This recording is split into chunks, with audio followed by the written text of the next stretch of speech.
Elections होते क्या है। चैप्टर को अगर आप पढ़ लेते हो तो आपको बहुत सारी चीजों के बारे में पता चलने वाला है। सबसे इंपॉर्टेंट पार्ट है इस system, what is first past the post. कौन सा इलेक्शन सिस्टम हम अपनाते हैं इंडिया के अंदर।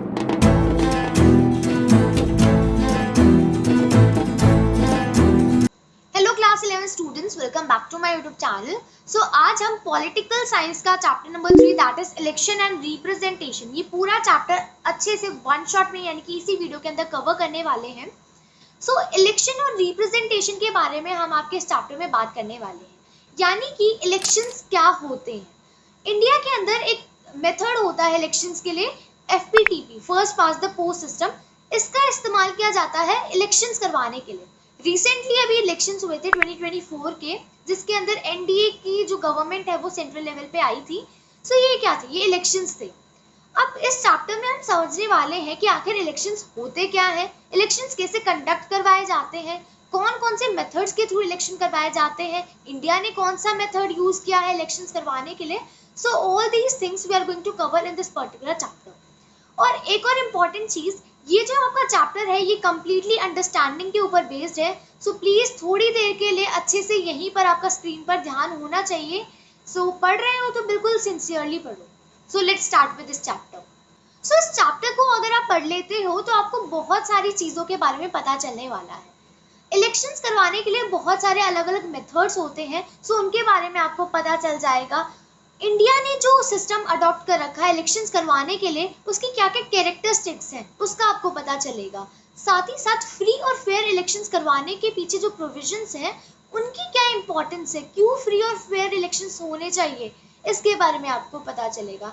साथ ही साथ इलेक्टोरल रिफॉर्म्स के ऊपर भी हम डिबेट करने वाले हैं, समझने वाले हैं कौन कौन से नए इलेक्टोरल रिफॉर्म्स हुए हैं by the time. India is a type of country in which people even takes part in the working of government, यानी कि गवर्नमेंट जो भी करती है उसमें कहीं ना कहीं सिटीजन्स का भी इन्वॉल्वमेंट होता है।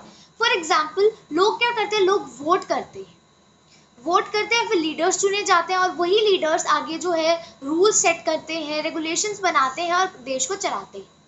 हमारे पास एक सिस्टम है जिसे हम कॉन्स्टिट्यूशनल डेमोक्रेसी कहते हैं with the parliamentary style of government. इसका क्या मतलब है कि कुछ रूल्स हमारे कॉन्स्टिट्यूशन ने सेट कर रखे हैं, उसे ही फॉलो किया जाता है। उसके आधार पे लोग वोट करते हैं अपने लीडर्स को चूज करने के लिए। फाइनली लीडर्स चूज हो जाते हैं, उसके बाद वही लीडर्स आगे चलकर डिसीजंस लेते हैं एक देश को चलाने के लिए। सबसे इंपॉर्टेंट पार्ट है इस सिस्टम का regular free and fair elections, यानी कि आराम से फ्री और फेयर तरीके से हमारे देश में इलेक्शंस हो जाते हैं रेगुलरली, यानी कि जो टाइम लिमिट है वो टाइम लिमिट पे इलेक्शंस होते हैं। और इन इलेक्शंस के दौरान क्या होता है, लोग वोट करते हैं, ये डिसाइड होता है उसके बाद कि गवर्नमेंट में कौन होगा, यानी कि कौन पार्लियामेंट में बैठेगा, कौन स्टेट असेंबलीज फॉर्म करेगा। इवन प्रेसिडेंट और वाइस प्रेसिडेंट भी इलेक्शंस के थ्रू ही चूज किए जाते हैं। अब इंडिया एक बहुत बड़ा देश है, इंडिया के अंदर इलेक्शंस करवाना कोई आम बात तो है नहीं।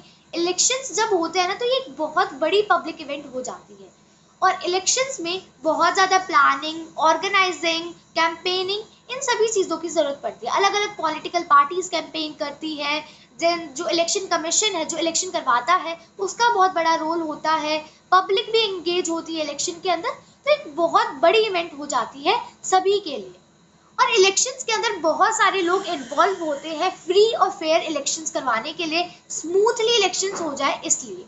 अब what is first past the post. The first past the post ये एक इलेक्टोरल सिस्टम है, यानी कि एक मेथड है इलेक्शन करवाने का जिसे हम सिंपल मेजॉरिटी सिस्टम भी कहते हैं। सो इस मेथड का इस्तेमाल किया जाता है इंडिया के अंदर डायरेक्ट इलेक्शंस करवाने के लिए for Lok Sabha and state legislative assemblies, यानी कि इन इलेक्शंस के लिए एफपीटीपी सिस्टम का यूज किया जाता है। अब एफपीटीपी सिस्टम में क्या होता है वो हम समझते हैं। इस सिस्टम के तहत हमारे देश को 543 कॉन्स्टिट्यूएंसीज में बांटा जाता है। हर एक कॉन्स्टिट्यूएंसी में एक रिप्रेजेंटेटिव इलेक्ट होना होता है।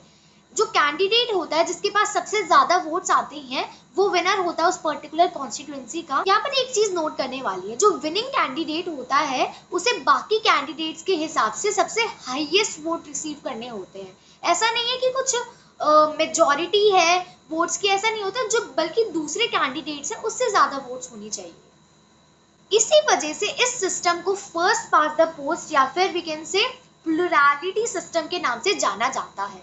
दोबारा से रिपीट कर रही हूँ, हमारे देश को 543 कॉन्स्टिट्यूएंसीज में बांटा गया है। हर एक कॉन्स्टिट्यूएंसी को एक रिप्रेजेंटेटिव इलेक्ट करना होता है। जिस कैंडिडेट को सबसे ज्यादा वोट्स मिलती हैं वो विनर हो जाता है। विनिंग कैंडिडेट्स को दूसरे कैंडिडेट से ज्यादा वोट सिक्योर करने होते हैं, ना कि मेजॉरिटी। और इसी वजह से इस सिस्टम को फर्स्ट पास द पोस्ट या फिर प्लूरैलिटी सिस्टम बोला जाता है। अब एक और टाइप ऑफ इलेक्शन मेथड होता है जिसे हम प्रोपोर्शनल रिप्रेजेंटेशन कहते हैं। अब इस सिस्टम में क्या होता है, हर एक पार्टी एक प्रेफरेंस लिस्ट तैयार करती है अपनी नॉमिनीज का, कि भाई अगर हम जीतते हैं तो हम इनको ये पद देने वाले हैं, ठीक है। तो एक प्रेफरेंस लिस्ट बनाई जाती है। पार्टीज को उतनी ही सीट मिलती है जितनी उनकी वोट होती है, यानी कि जितना शेयर ऑफ वोट, जितना प्रोपोर्शन ऑफ देयर वोट्स, यानी कि जितना परसेंट वोट आई उतनी ही सीट उन्हें मिल जाती है। इसका क्या मतलब है, अगर एक पार्टी को 40% वोट्स मिलती हैं तो उसे 40% ही सीट मिलेंगी, यानी कि टोटल सीट्स का 40% उस पार्टी को एलोकेट हो जाएगा। ना यू गाइज में बी थिंकिंग कि इंडिया के अंदर कौन सा इलेक्शन सिस्टम अपनाया जाता है। इंडिया के अंदर प्रोपोर्शनल रिप्रेजेंटेशन सिस्टम जो है कुछ इनडायरेक्ट इलेक्शंस के लिए यूज किया जाता है। हमारे कॉन्स्टिट्यूशन में जो थर्ड और कॉम्प्लेक्स वर्जन है पीआर सिस्टम का, वो यूज किया जाता है प्रेसिडेंट, वाइस प्रेसिडेंट और कुछ राज्यसभा के इलेक्शंस के लिए, और साथ ही साथ विधान परिषद के लिए भी। और जो बड़े इलेक्शंस है जनरली उनके लिए हम एफपीटीपी सिस्टम का यूज करते हैं। अब एफपीटीपी और पीआर सिस्टम का कंपैरिजन करते हैं। FPTP first pass the post system, इसमें क्या होता है, कंट्री को छोटे छोटे एरियाज यानी कि कॉन्स्टिट्यूएंसीज या फिर डिस्ट्रिक्ट्स में डिवाइड कर दिया जाता है और हर एक कॉन्स्टिट्यूएंसी में से एक रिप्रेजेंटेटिव को इलेक्ट करना होता है। वोटर्स एक कैंडिडेट को चूज करते हैं। इस सिस्टम में क्या होता है, एक पार्टी हो सकता है जितना वोट्स उन्होंने जीता है उसके हिसाब से ज्यादा सीट्स जीती, ऐसा हो सकता है लेजिस्लेचर में। ऐसा जरूरी नहीं है कि जो विनिंग कैंडिडेट है उसे मेजॉरिटी ऑफ वोट्स ही मिले, यानी कि हो सकता है मेजॉरिटी जो लेवल है उससे कम भी हो सकता है लेकिन हाईएस्ट होता है। मान लो एक कैंडिडेट है कैंडिडेट ए, दूसरा कैंडिडेट है कैंडिडेट बी। कैंडिडेट बी को मेजॉरिटी ऑफ सीट्स यानी कि जो क्राइटेरिया है मेजॉरिटी का उतने नहीं मिले लेकिन दूसरे वाले से ज्यादा मिले तो वो जीत जाएगा। बेशक उसे मेजॉरिटी नहीं मिली है फिर भी वो जीत जाएगा क्योंकि उसे दूसरे कैंडिडेट्स के हिसाब से ज्यादा वोट्स मिली है। आई होप आपको समझ में आ गया होगा। ये चीज यूके में यानी कि यूनाइटेड किंगडम में और इंडिया के अंदर फॉलो की जाती है। Next is proportional representation. Proportional representation वाले सिस्टम में बड़े बड़े एरियाज को कॉन्स्टिट्यूएंसीज बनाया जाता है और जरूरी नहीं कि एक ही रिप्रेजेंटेटिव होगा, बहुत सारे रिप्रेजेंटेटिव्स चूज करे जाते हैं एक पर्टिकुलर कॉन्स्टिट्यूएंसी से। इस सिस्टम में क्या होता है, वोटर्स पार्टी के लिए वोट करते हैं और एक पार्टी को जितने वैकेंसी वोट्स मिलते हैं, जितने परसेंटेज वोट्स मिलते हैं उतने ही परसेंटेज उन्हें शेयर ऑफ सीट्स मिलता है लेजिस्लेचर में।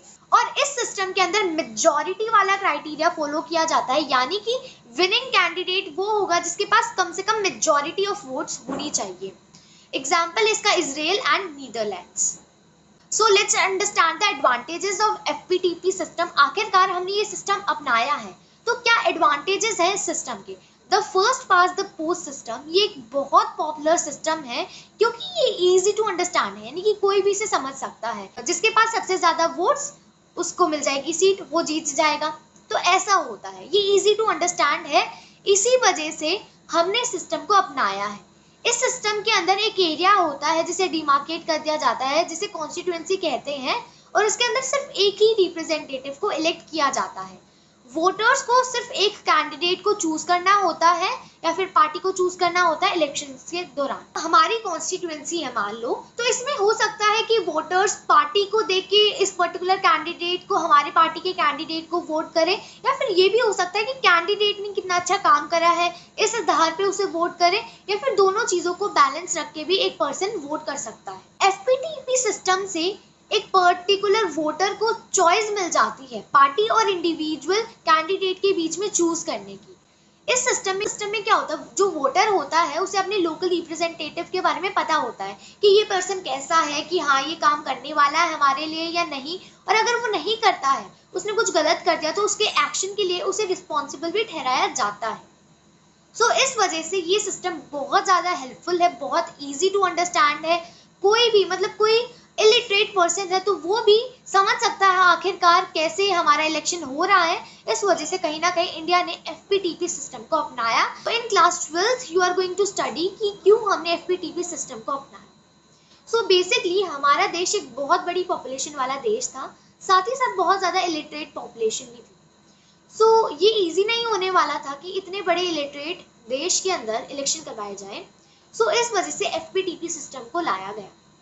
क्यों भाई, इसको आराम से लोग समझ पा रहे थे, इसके जरिए आराम से इलिटरेट कंट्री के अंदर भी इलेक्शन पॉसिबल थे। इस वजह से कहीं ना कहीं हमने इस सिस्टम को अपनाया।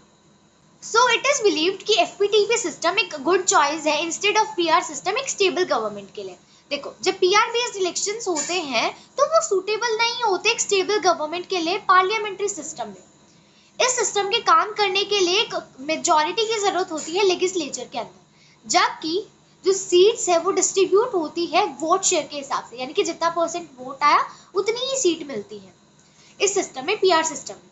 सो क्लियर मेजॉरिटी तो किसी एक पार्टी की या कोलिशन की होती नहीं है, तो क्या होता है, सो एक डाइवर्स कंट्री जैसे कि इंडिया है तो उसमें PR सिस्टम से अलग अलग कम्युनिटी को एनकरेजमेंट मिलता है कि वो अपनी खुद की नेशनल पार्टी बने।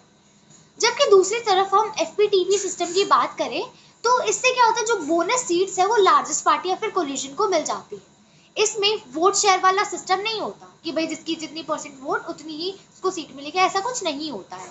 सो इससे क्या होता है, इससे एक स्टेबल गवर्नमेंट की फॉर्मेशन जो है वो इनकरेज होती है पार्लियामेंट्री सिस्टम में, जबकि PR सिस्टम में ऐसा नहीं होता। PR सिस्टम अलग अलग पार्टीज को एनकरेज करता है। सो वी कैन से कि FPTP system is simple and familiar to ordinary voters. क्या होता है, कई बार कुछ जगह कुछ सीट्स रिजर्व होती है पर्टिकुलर कम्युनिटी या सोशल ग्रुप के लिए, उसमें कैंडिडेट सिर्फ उस पर्टिकुलर कम्युनिटी या सोशल ग्रुप का ही खड़ा हो सकता है, इलेक्शन लड़ सकता है, लेकिन वोट सारे वोटर्स कर सकते हैं, यानी कि एक पर्टिकुलर कॉन्स्टिट्यूएंसी के सारे वोटर्स उस पर्टिकुलर कैंडिडेट के लिए वोट कर सकते हैं। सो कॉन्स्टिट्यूशन ऑफ इंडिया के तहत क्या होता है, जो लोकसभा और स्टेट लेजिस्लेटिव असेंबलीज के अंदर सीट्स होती है वो कुछ सीट्स रिजर्व्ड होती है शेड्यूल कास्ट और शेड्यूल ट्राइब्स के लिए। स्टार्टिंग में ये क्राइटेरिया सिर्फ 10 सालों के लिए था, लेकिन बाद में इसको एक्सटेंड कर दिया गया था 2020 तक कुछ अमेंडमेंट्स के थ्रू।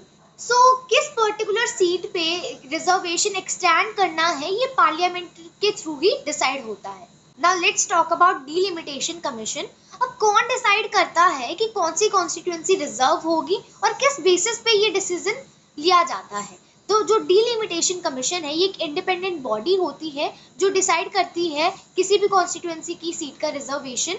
से प्रेसिडेंट ऑफ इंडिया अपॉइंट करते हैं और ये वर्क करती है with election commission of India. Election commission of India वो बॉडी है जो इलेक्शंस करवाती है इंडिया के अंदर। जो रिजर्व सीट्स हैं, यानी कि कितनी सीट्स रिजर्व्ड है एक पर्टिकुलर स्टेट में, ये डिपेंड करता है proportion of schedule caste and schedule tribe in that particular state.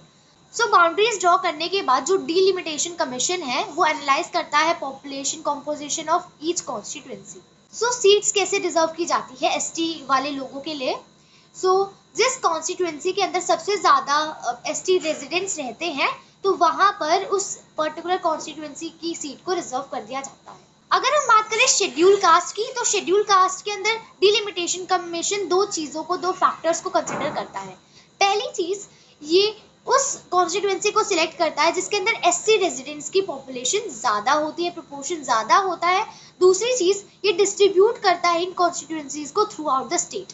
ऐसा क्यों किया जाता है, क्योंकि शेड्यूल कास्ट की जो पॉपुलेशन है वो as comparison to schedule tribes ज़्यादा इवनली डिस्ट्रीब्यूटेड होती है across the country. Delimitation commission को 4 बार एस्टेब्लिश किया गया था, 1952 में, 63 में, 73 में एंड 2002 में, under the act of 1950, 62, 72 and 2002 respectively. So under the 42nd amendment of 1976 क्या हुआ था, seats remain unchanged until year 2000, यानी कि जो सीट्स थी जो रिजर्व थी वो वैसी की वैसी रही, वो चेंज नहीं हुई थी 2000 तक। जबकि 84th अमेंडमेंट हुई थी 2001 में, इससे 2026 तक सीट फ्रोज हो गई थी वहीं पे। Now let's talk about universal franchise and right to contest. So कौन वोट कर सकता है और किसके पास राइट होता है to contest elections. So universal adult franchise grants the right to vote to all adult citizens regardless of their wealth, income, gender, social status, race, ethnicity या फिर किसी भी रिस्ट्रिक्शन के बजाय सब पर्सन जो है कुछ एक्सेप्शंस के अलावा वोट कर सकते हैं, सभी एडल्ट सिटीजन्स। तो ये चीज़ तो हम बचपन से समझते आ रहे हैं, पढ़ते आ रहे हैं। सो जो वोटिंग एज थी स्टार्टिंग में वो 21 ईयर्स थी। 21 एज पे जो है एक पर्सन को एडल्ट कंसिडर कर लिया जाता था और उसे वोटिंग राइट मिल जाता था। जबकि 1989 में जो कॉन्स्टिट्यूशन है उसके अंदर एक अमेंडमेंट करी गई थी 61st अमेंडमेंट के थ्रू, और इससे ये जो एज है ये कम करके 18 साल कर दी गई। और इसी प्रिंसिपल को यूनिवर्सल एडल्ट फ्रेंचाइज भी बोलते हैं। ये इंश्योर करता है कि जो सारे सिटीजन्स हैं जिनके पास इतनी एज है उनके पास अपॉर्चुनिटी हो to participate in the process of selecting their representatives, aligning with the principles of equality and non discrimination. कैसे हो सकता है वो? वोट करके। बात करते हैं right to contest elections. So सारे सिटीजन्स के पास right to stand for election होता है, यानी कि सब इलेक्शंस के लिए खड़े हो सकते हैं और लोगों के रिप्रेजेंटेटिव्स बन सकते हैं। कुछ डिफरेंट मिनिमम एज क्राइटेरिया होता है इलेक्शन कॉन्टेस्ट करने के लिए। फॉर एग्जाम्पल एक लोकसभा या फिर असेंबली इलेक्शंस के लिए कैंडिडेट को 25 साल का तो कम से कम होना ही होता है। कुछ लीगल प्रोविजंस होते हैं जिससे एक पर्टिकुलर पर्सन डिस्क्वालीफाई हो जाता है। फॉर एग्जांपल किसी ने प्रिजन सेंटेंस सर्व किया हो 2 या 2 से ज़्यादा सालों के लिए, या फिर किन्हीं ऑफेंसेस में पार्टिसिपेट करा हो, तो उससे वो डिस्क्वालीफाई हो जाता है फ्रॉम कॉन्टेस्टिंग इलेक्शंस। कोई और रिस्ट्रिक्शन नहीं है on the basis of income, education, class, gender on the right to contest elections. What is Election Commission of India? Election Commission of India एक independent constitutional authority tasked है with overseeing the electoral processes at both the union and state levels in India. क्या मतलब है? ये एक ऐसी body है जो इलेक्शंस करवाती है सेंट्रल लेवल पे, यूनियन लेवल पे भी और स्टेट लेवल पे भी इंडिया के अंदर। ये एक ऐसी बॉडी है जो रिस्पॉन्सिबल होती है for conducting elections to Lok Sabha, Rajya Sabha, state legislative assembly as well as for the positions of president and vice president, यानी कि मेजरली सारे इलेक्शंस यही करवाती है। आर्टिकल 324 से 329 ऑफ द कॉन्स्टिट्यूशन आउटलाइन करते हैं पावर्स, फंक्शंस, टेन्योर और एलिजिबिलिटी का criteria for the election commission of India and its members. हर एक स्टेट का एक चीफ इलेक्टोरल ऑफिसर होता है जो कि अपॉइंट किया जाता है इलेक्शन कमीशन की ड्यूटीज के अंदर असिस्ट करने के लिए। जबकि it's worth noticing that commission is not involved in conduct of local body elections. starting में इलेक्शन कमीशन ऑफ इंडिया के अंदर सिर्फ एक मेंबर होता था, सिंगल मेंबर होता था 1989 तक। बाद में चल के 1993 में 2 इलेक्शन कमिश्नर जो है वो परमानेंट फीचर बन गए थे, और इससे क्या हुआ, इसके अंदर मल्टी मेंबर आ गए थे। सो ये एक मल्टी मेंबर बॉडी बन गई थी।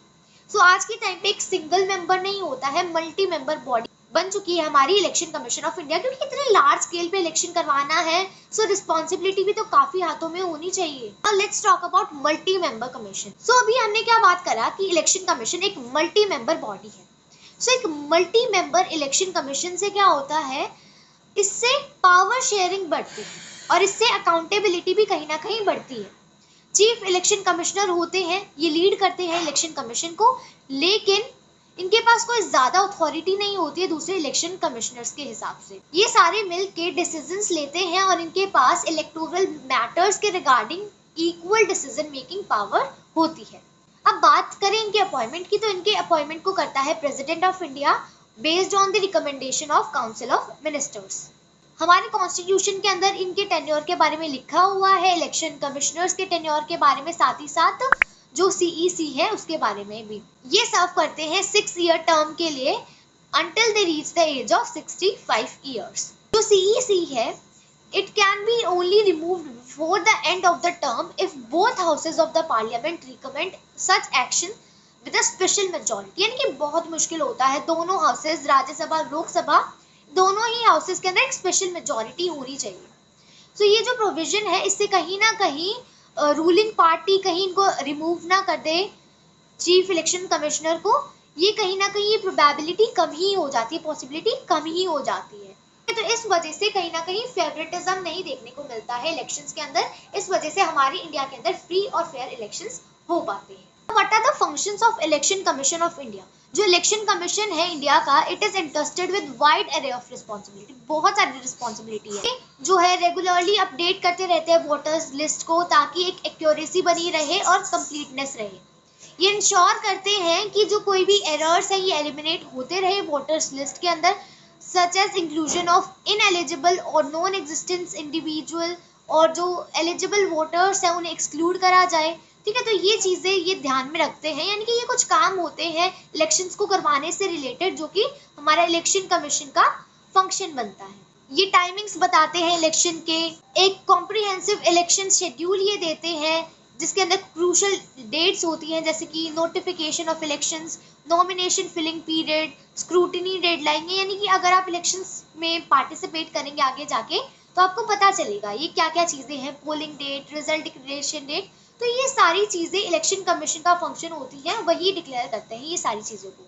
यही एक ऐसी बॉडी है जो रिस्पॉन्सिबल होती है इलेक्शंस करवाने के लिए। जो इलेक्शन कमीशन है उसके पास अथॉरिटी होती है, वो डिसीजंस ले पाते हैं, for example to maintain fairness of the electoral process, यानी कि इलेक्शंस फ्री और फेयर हो उसके लिए जो भी डिसीजन लेना है वो यही लेते हैं।